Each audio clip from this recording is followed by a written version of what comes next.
Pepsi just released an ad that rustled a lot of jimmies. It was mostly the social justice crowd that got all up in arms about it, so I decided to give it a watch and just see how I could probably just make fun of all these special little snowflakes getting offended.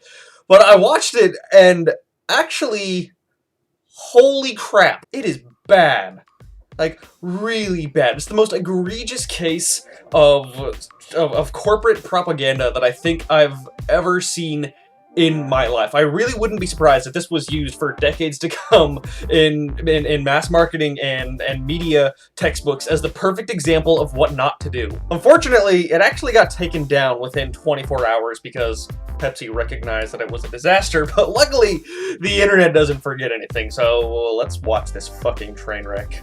Right off the bat, you've got this very generic-looking protest, like amid actual protests, amid Black Lives Mattering and people arguing for or against presidents. Basically, everyone has a stance on something nowadays. And we can tell from the environment and the looks and the styles, this isn't a throwback to the generic 60s peace protest. Like, they're very much trying to conjure the imagery of a modern social movement. But they're not actually taking a side on anything. They're just trying to make it look like whatever side you're on, they're on it too, because they wouldn't want to alienate possible consumers. Remember, whether you're fighting the patriarchal machine or protesting capitalist propaganda, make sure to stock up on Pepsi brand cola. And there's this chick.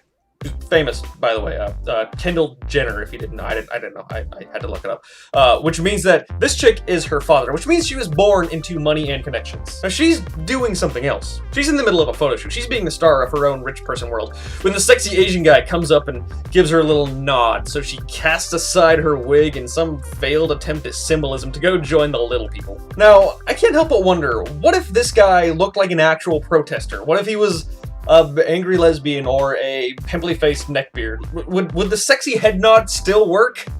I'm gonna guess no. So now, not only are they associating their sugary diabetes poison with your social crusade, whatever it may be, they're also just cheapening it by making it about sex. Hi, PepsiCo here. Are you having trouble getting people to realize that Black lives actually matter?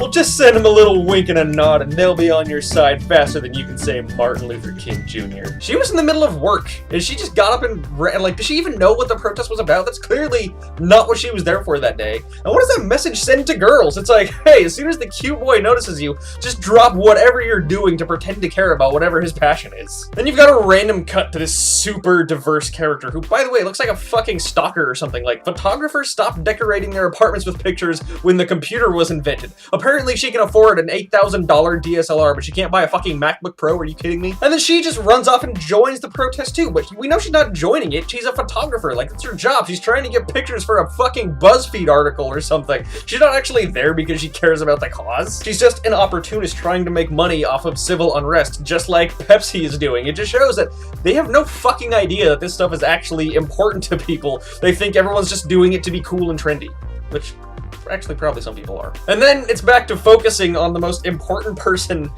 in a crowd of people fighting for equality among all people. It's like, don't forget, hey, we know you're fighting to be represented the same as everyone else, but don't forget, rich people will always be more important than you. The blatant celebrity worship is the exact opposite of, like, almost every single protest, which generally consists of underrepresented groups of people trying to be seen because they're not being seen as individuals. But don't worry, the corporate machine will have your back in the coming revolution. It's so bad. And then the member of the 1% hands her corporate sugar poison to the cop who goes, you know what? Maybe we shouldn't fire tear gas into that crowd of peaceful protesters. I think because that billionaire gave me 75 cents worth of soda, I'll rethink my stance on societal oppression.